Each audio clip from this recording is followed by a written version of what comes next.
کہ نماز نہیں چھوٹ سکتی، سر کٹ سکتے ہیں۔ تو انہوں نے آگے ہو کر کہا کہ بھائی نماز کے لیے جنگ روکو۔ تو کوفی لشکر کا ایک سردار تھا حسین بن نمیر، اس نے کہا تمہاری تو نماز قبول ہی نہیں ہوتی۔ تو انہوں نے کہا لعنت تجھ پر، تیری نسلوں پر، جس گھر کی تو فعل نماز ملی انہی کی نہیں ہوتی اور تمہاری ہوتی ہے۔ تو واپس آ کر کہنے لگا کہ وہ نماز کی اجازت نہیں دے رہے۔ فرمایا نماز تو نہیں چھوٹے گی نا۔ یہ فیصلہ آباد والوں کو نہیں، 7 بر اعظم کے ایمان والوں کو پیغام ہے کہ زیر خنجر بھی یہ پیغام سنایا ہم نے، نماز نہیں چھوٹ سکتی، نماز نہیں چھوٹ سکتی۔ اللہ کی قسم کوئی مسئلہ نہیں تھا اگر یہ چھوڑ دیتے۔ جنگ سے پہلے آنکھ لگ گئی، آنکھ کھلی تو ہنس پڑے۔ بہن نے پوچھا اے کیڑا ہاسے دا ویلا ہے، موت سر تے کھلوتی ہے۔ فرمایا بہن ابھی اللہ کے نبی کو خواب میں دیکھا ہے، کہہ رہے ہیں بیٹا میں لینے کے لیے آ چکا ہوں، موجوں ہو گئی، لینے کے لیے آ چکا ہوں۔ چھوڑ دیتے تو پھر گلستان کالونی والوں کو بھی گنجائش مل جاتی، چھٹی جا سکتی ہے۔ 6 بر اعظم کے انسانوں کو پیغام دیا کہ ٹکڑے ٹکڑے ہو جاؤ، نماز نہیں چھوٹ سکتی۔ فرمایا آدھے نماز پڑھو آدھے جنگ کرو، صلاۃ خوف۔ آدھوں نے نماز پڑھی آدھوں نے جنگ کی۔ 15-20 تو پہلے شہید ہو چکے تھے، پھر آدھوں جنہوں نے نماز پڑھی تھی انہوں نے جنگ کی اور دوسروں نے جا کے نماز ادا کی۔ عصر سے پہلے سب۔ جب زہیر گرنے لگے تو انہوں نے حضرت حسین کے کندھے پر یوں ہاتھ مارا، گرتے گرتے اقبل ہدیت ہادیا مہدیا اليوم تلقى جدك النبي حسنا والمرتضى عليا والشهيد الجعفر الكمية وأسد الله المحيا۔ ہاں آگے بڑھ، تیرے لیے تیرا نانا پھولوں کے ہار لے کے کھڑا ہوا، آگے بڑھ، آج تیری ملاقات کا دن ہے۔ آج تو اپنے بھائی حسن سے ملے گا، باپ علی سے ملے گا، چچا جعفر سے ملے گا، اسد اللہ حمزہ سے آج تیری ملاقات ہے۔ ان اشعار کے ساتھ آپ نے جان اپنے اللہ کو سپرد فرمائی۔ جب سارے جان نثار ختم ہو گئے، اب اہل البیت کی باری آئی تو سب سے پہلے آپ کے بیٹے علی الاکبر نے تلوار اٹھائی، کہا ابا جان آپ سے پہلے مرنا چاہتا ہوں،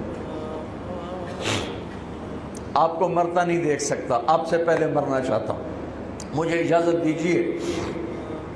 ہم نے کہا بڑھو اللہ کے نام پر، جا ملو اپنے اجداد کے ساتھ۔ تو بڑے حسین تھے علی الاکبر، جس طرف گئے وہ آگے آگے، کوفی آگے آگے، یہ پیچھے پیچھے، تو 1 اور 3000 کیا مقابلہ تھا۔ آخر خاک و خون میں لوٹائے گئے، تڑپ کے گرے۔ تو پھر حسن کے بیٹے قاسم کا چچا، میں نہیں جانا، اس قافلے میں، اس حسینی قافلے میں اہل البیت وہ 17 قتل ہوئے، ان میں سب سے حسین قاسم تھے، قاسم بن حسن، قاسم بن حسن۔ جب ان پر تلوار کا وار پڑا تو ان کا ہاتھ کٹا اور نیچے گرے تو انہوں نے کہا یا اماں، ہائے چچا۔ تو حضرت حسین زخموں سے چور ہو چکے تھے، لیکن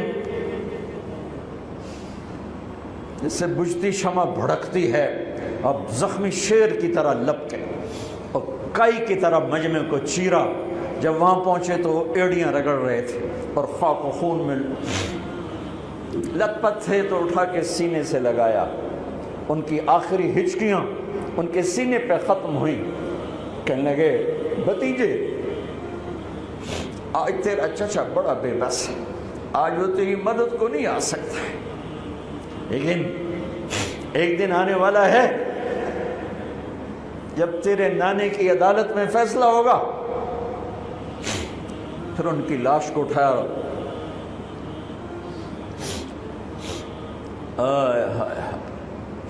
عبداللہ بن حسن، ابو بکر بن حسن، قاسم بن حسن، علی بن حسین لاشیں پڑے ہوئے ہیں، عبداللہ بن عقیل، عبد الرحمن بن عقیل علی کے بھائی لاشیں پڑے ہوئے ہیں، اپنے بھائی عباس بن علی، محمد بن علی، عبداللہ بن علی، عثمان بن علی، ابو بکر بن علی اور حسین بن علی، 5 بھائی پہلے لاشیں پڑے ہوئے ہیں۔ اون بن عبداللہ بن جعفر، محمد بن عبداللہ بن جعفر، عبد الرحمن بن مسلم بن عقیل، جعفر بن مسلم بن عقیل، عبداللہ بن مسلم بن عقیل، عبداللہ بن ابو سعید بن عقیل، یہ سب اہل البیت ہیں جن کے لاشوں کے انبار ہیں۔ اور آخر میں ایک بچہ 2 سال کا عبداللہ، آپ کو خواب و خیال بھی نہیں تھا کہ اس بچے پر بھی کوئی اس طرح کا ظلم و ستم ڈھائے گا، تو آپ جب اکیلے رہ گئے تو آپ نے کہا عبداللہ کو بھیجو۔ آخری ملاقات بیٹے سے، تو اس کو سینے سے لگایا، چوم کے یہاں بٹھایا، ابھی تقدیر کا کچھ امتحان باقی تھا۔ 2 سال کا بچہ، شامی لشکر سے بنو اسد کا ایک بنو ابن الموقد، اس نے تیر جو چلایا خطا بھی جا سکتا تھا، یہاں آ کے لگا اور پار ہو گیا، بچے کی گردن ایسے ڈھلک گئی، یہاں امام علی مقام۔ ارے بھائی، میں قطر ہاسپٹل گیا کسی کام، تو وہاں کسی کا بچہ تھا منگوڑے میں ہاسپٹل میں، ویسے تڑپ رہا تھا، پتہ نہیں اس سے کیا تھا، اور اس کی ماں ایسے اس کو کھڑی دیکھ، یہ منظر میں آج تک نہیں بھولا۔ اس ماں کے چہرہ، صرف اس کی آنکھیں نہیں رو رہی تھی، مجھے اس کا سارا وجود روتا ہوا دکھائی دیا، اور اس بچے کے اوپر ڈاکٹر کھڑے ہوئے ہیں، اچھا نہیں کیا، مجھے نہیں پتا اس کو کیا تھا، وہ ایسے بے قرار ہو کے تڑپ رہا تھا۔ یہ 2001 کا واقعہ ہے، 16 برس گزر چکے ہیں، میں واقعہ نہیں بھول سکا ہوں۔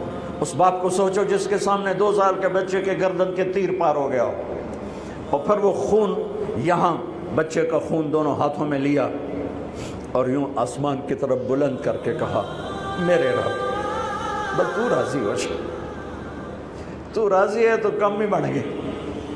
یہ پیغام ہے فیصل آباد کے تاجروں کو، پورے ملک کے تاجروں کو، پوری دنیا کے اہل ایمان کو، کہ اللہ کو پانے کے لیے ہر سودا قبول ہے، قبول ہے۔ ہاں، پھر کھڑے ہو گئے کہ چل بچیا تو چل، تیرا پیو بھی آ رہا ہے۔ اب آپ کو شہید کرنا کوئی مسئلہ نہیں تھا، زخموں سے چور تھے، لیکن ہر کوئی ڈرتا تھا بھئی میں نہ مارا، تو شمر آیا بدبخت، کیوں نہیں قتل کرتے ہو؟ تو ابو زرع بن شریک تمیمی نے پہلا وار سیدھا کیا، جو یہاں لگا، شانے پر لگا، تو اس سے آپ ڈولے، تو سنان بن انس نے سینے پر نیزہ مارا، اس سے آپ گرے، تو شمر نے کہا سر کاٹو، تو خولہ بن یزید آگے بڑھا، پھر ڈر کے پیچھے ہٹ گیا، تو سنان بن انس نے اس کو گالی نکال کر پیچھے دھکا دیا، اور اس امت کا بدبخت ترین انسان جس نے میرے نبی کے نواسے کی وہ گردن کاٹی جس پر میرے نبی کے بوسے تھے، گردن کاٹ کے سر اوپر چڑھا دیا۔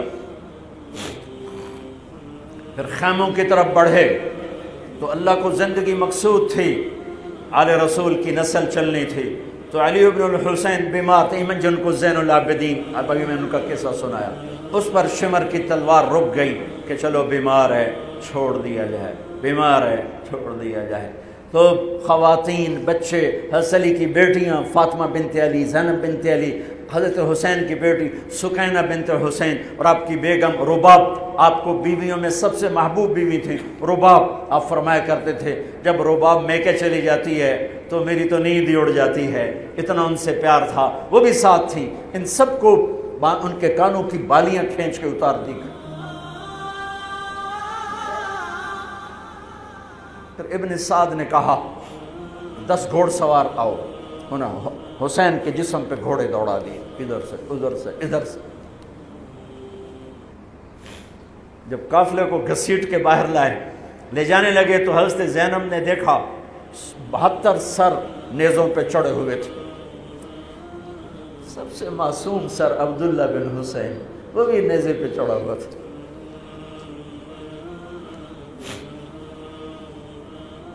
ہم نے کربلا کو افسانہ بنا دیا، یہ کمائی کا ذریعہ بنا لیا۔ یہ ایک پیغام ہے طبقات امت کے لیے، مت ضمیر بیچو، مت ضمیر بیچو۔ ٹکڑے ٹکڑے بدن۔ تو حضرت زینب کی زبان سے چند الفاظ نکلے جنہوں نے، آپ حیران ہوں گے، کوفی لشکر والے رونے لگے جو ابھی قتل کر رہے تھے، ان کی آنکھوں میں آنسو آ گئے۔ وا محمدا وا محمدا،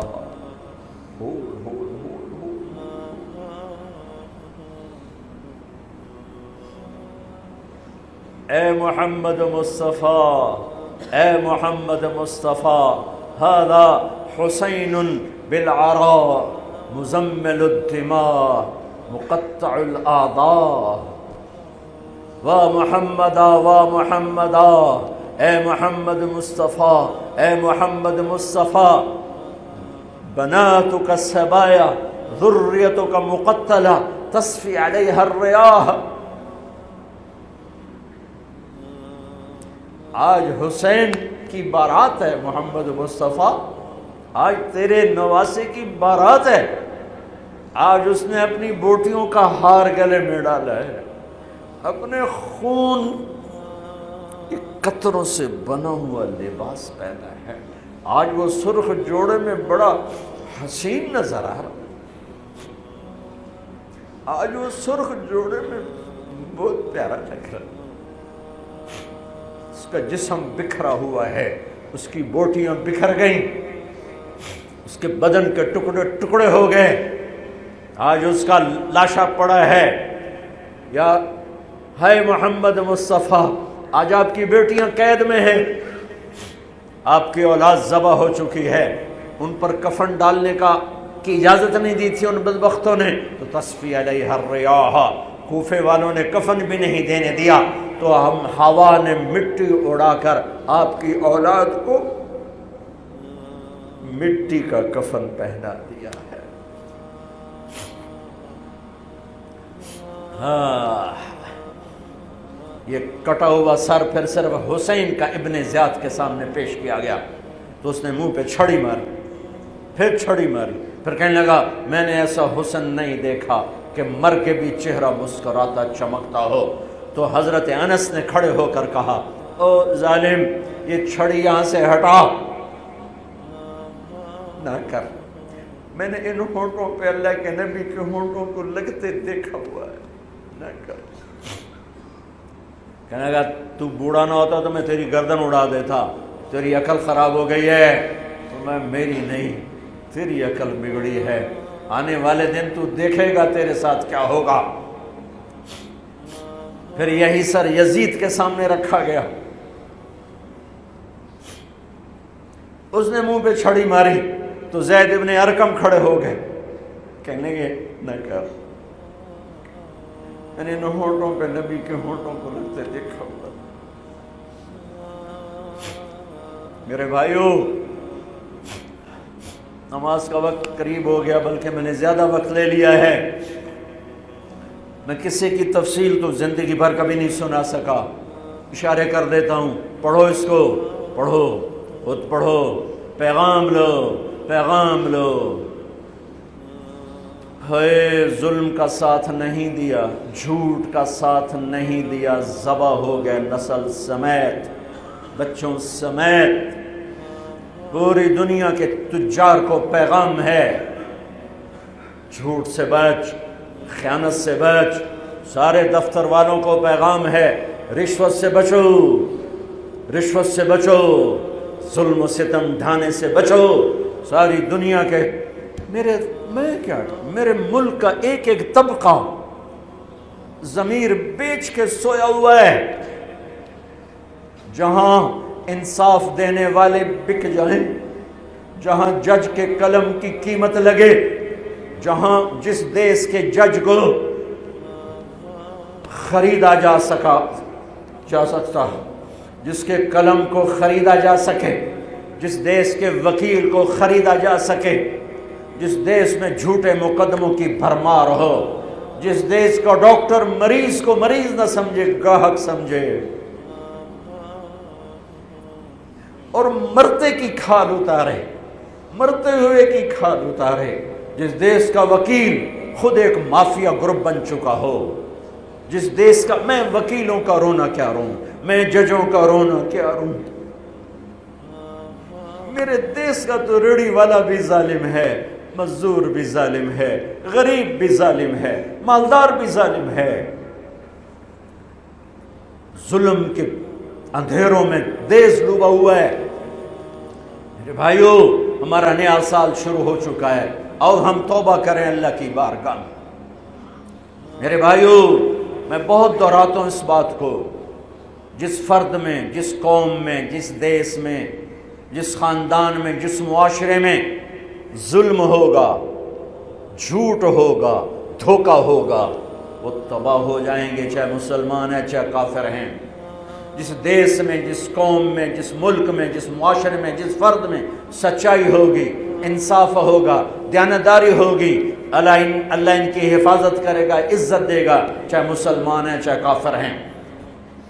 دنیا کی عزت ضرور ملے گی، کفر کے ساتھ ملے گی، کہ سچائی، دیانتداری، عدل و انصاف پر اللہ سایہ کر دیتا ہے، چاہے کفر ہے چاہے اسلام ہے، موت تک۔ کافر ہے تو موت تک، موت کے بعد ایمان کا فیصلہ ہے، لیکن اگر ایمان ہے تو یہ جہان بھی بن گیا، وہ جہان بھی بن گیا۔ یہی فیصلہ بات کی بات ہے۔ میں صبح نکلا، سیر کر کے واپس آ رہا تھا، مجھے دور سے ایک ریڑھی والا نظر آیا، سفید داڑھی، پگڑی، تو مجھے بڑا اچھا لگا کہ عام طور پہ ریڑھی والوں کا یہ حلیہ نہیں ہوتا ہے، تو لہٰذا دور سے میری نظروں میں جچ گیا۔ جب میں قریب سے گزرا تو میں نے پھر اس کو ایسے دیکھا، تو میں نے دیکھا وہ رو رہا تھا، ایسے خاموش آنسو، ساز خاموش ہیں فریاد سے معمور ہیں ہم، اور ایک ہاتھ ریڑھی پر تھا، ایک ہاتھ پیٹی پر تھا، جو کوئی پیٹی لایا تھا، اور ایسے رو رہا تھا، ایسے رو رہا تھا۔ تو میں رک گیا، میں نے کہا بزرگو خیریت تو ہے، آپ کیوں رو رہے ہیں؟ تو اس نے مجھے کوئی جواب نہیں دیا، اس نے پیٹی ایسے اٹھا دی میرے آگے، تو وہ پیٹی سیب کی تھی، اس کے اوپر سیب ٹھیک تھے، نیچے سارے گلے ہوئے سیب تھے، تو سارے سیب ایسے بکھر گئے۔ یہ پیٹی میں سیب بھرنے والا نہ تو وکیل ہے، نہ تو ڈاکٹر ہے، نہ تو بھوانے بازار کا تاجر ہے، نہ وہ سیشن کورٹ کا جج ہے، نہ وہ کوئی ڈی سی او ہے، نہ وہ کوئی تحصیلدار ہے، وہ مزدور ہے، غریب آدمی ہے۔ غریب کا ظلم بتا رہا ہوں۔ تو جب سیب بکھرے تو میں اس کو دیکھوں، سیبوں کو دیکھوں، مجھ سے کہنے لگا، کوئی اردو سپیکنگ تھا، پنجابی نہیں تھا، اردو سے کہنے لگا، بیٹا میں بہت غریب، اس کی بہت، پر جب اس نے زور ڈالا نا، میں بہت غریب، انہیں ایسے لگا مجھے جیسے کسی نے چھری سے میرا کلیجہ چیر کے ڈالا، میرے آنسو نکل پڑے، میں اب رو رہا ہوں۔ اس واقعے کو 30 سال گزر چکے۔ بیٹا میں بہت غریب ہوں، صبح منڈی جاتا ہوں، ایک پیٹی لاتا ہوں، شام تک بک جاتی ہے، بچوں کے لیے تازہ آٹا لے کے جاتا ہوں، آج کسی نے میرے بچوں کی روٹی مجھ سے چھین، آج کسی نے میرے بچوں کی روٹی مجھ سے چھین۔ اسی سیب کی پیٹی کو اب اوپر تک لے جاؤ کہ لوگ جانوں سے کھیل رہے ہیں، اپنی عزت اقتدار، جھوٹی عزتوں کے لیے عزتوں سے کھیل رہے ہیں، جانوں سے کھیل رہے ہیں، حقوق سے کھیل رہے ہیں۔ یہاں ایسے ضمیر بکتے ہیں جیسے بھیڑ بکریاں بکتے، یہاں ایسے زبان کے بول بکتے، اے نہیں کسائیاں کول جاؤ تو سری دے وے زبان بھی آیا تو سر بھی آیا، یہاں ایسے دماغ بکتے ہیں جیسے بکرے کی سری بکتی ہے، ایسی زبانیں بکتی ہیں جیسے بکرے کی زبان بکتی ہے، ایسے ضمیر کے سودے ہوتے ہیں جیسے بھیڑ بکریوں کے سودے ہوتے ہیں۔ اور میری جیب خالی تھی، میرے پاس کچھ بھی نہیں تھا، جو میں تو ایسے صبح نکلا تھا، مجھے اتنا صدمہ ہو کہ ہے کوئی میری جیب اتنے پیسے تو ہوں دیتے، بابے دی پیٹی جو کے پیسے تھے انہوں میں دے ہی دیندہ۔ آج تک مجھے یہ دکھ رلاتا ہے۔ پھیلا دو سارے پنجاب سے، وہ کراچی سے لے کر خپلو تک، گلگت تک، سب کچھ یہی ہو رہا ہے۔ روتے ہیں حسین کو، کھڑے ہوئے ہیں یزید کے ساتھ، روتے ہیں آل رسول کو، کھڑے ہوئے ہیں شمر کے ساتھ، ابن زیاد کے ساتھ۔ ان مگر مچھ کے آنسوؤں کی میرے رب کی بارگاہ میں کیا قیمت ہے؟ میرا معاشرہ ظلم و ستم میں ڈوب چکا ہے۔ کہتے کہتے کہتے کہتے عمر بیت گئی۔ بھائیو جتنے بیٹھے ہو اتنے تو توبہ کریں ہم، کہ آؤ بھائی آج ہم اپنے اللہ کو راضی کرنا، اپنی زندگی کی منزل بنائیں، اپنی زندگی کا مقصد بنائیں۔ ظلم سے نکلو، جھوٹ سے نکلو، بہتان سے نکلو، رشوت سے نکلو، حرام سے نکلو، شراب سے نکلو، زنا سے نکلو، بدکاری سے نکلو، فحاشی سے نکلو، جوئے سے نکلو، جھوٹے مقدموں سے نکلو، جھوٹی گواہیوں سے نکلو۔ قتیبہ بن بکار کی مجلس میں مصر کا بادشاہ واز سنتا تھا، 18 برس آتا رہا، 18 برس، اور ہر سال 1000 دینار، 1000 دینار ان کو گفٹ کرتا تھا، 1000 دینار، کوئی 10 کروڑ روپیہ بنتا ہے، 1000 دینار۔ 18 سال کے بعد ایک فتوے پہ دستخط مانگے کہ یہاں سائن کر دیں، فتویٰ غلط تھا۔ انہوں نے کہا مولوی نو 18,000 دینار دیتے کیوں نہیں کرے گا؟ انہوں نے فرمایا یہ تو شرعاً خلاف ہے، میں کیسے دستخط کروں؟ وہ کہنے لگا کرنے پڑیں گے۔ کہا میرا ضمیر نہیں تم ایسے خرید سکتے، میں نہیں کروں گا۔ کہنے لگا میرے 18,000 دینار واپس کر۔ 18,000 دینار اربوں روپیہ بن چکا ہے۔ انہوں نے کہا مولوی بھکھا ساڈا کھاوے تے ساڈے اگوں سر چاوے۔ کہنے گے ٹھیک ہے، گھر گئے، 18 تھیلیاں 1000 دینار کی، ان کے رسی بھی گرا بھی نہیں کھولی تھی، گرا پہ سرکاری مہر ہوتی ہے، وہ مہر بھی نہیں ٹوٹی ہوئی تھی، جیسی تھی ویسی لا کر اس کے سامنے رکھ کے کہا تو میرے ایمان دا مول اتنا ہی لایا ہی اے 18,000، نکل جا میری مجلس سے جو کم وقت، تو نے مجھے 18,000 میں خریدنا چاہا، تو نے میرے ایمان کی قیمت یہ لگائی تھی۔ جیسے وہ پڑا تھا اس کے منہ پہ مار دیا۔ بھائیو ایسا اللہ سے ایمان مانگو، ضمیر مانگو جو اللہ پہ تو قربان ہو، لیکن ان سکوں پر نہ بک جائے، ان ٹھیکروں پر نہ بک جائے۔ نیت کرتے ہو سارے؟ توبہ کرتے ہو میرے ساتھ؟ کہو یا اللہ میری توبہ، پھر کہو یا اللہ میری توبہ، پھر کہو یا اللہ میری توبہ۔ پکی ہے تو اللہ کے ہاں قبول ہے، چونکہ میرے رب کو توبہ جیسے پسند ہے۔ سبحان اللہ۔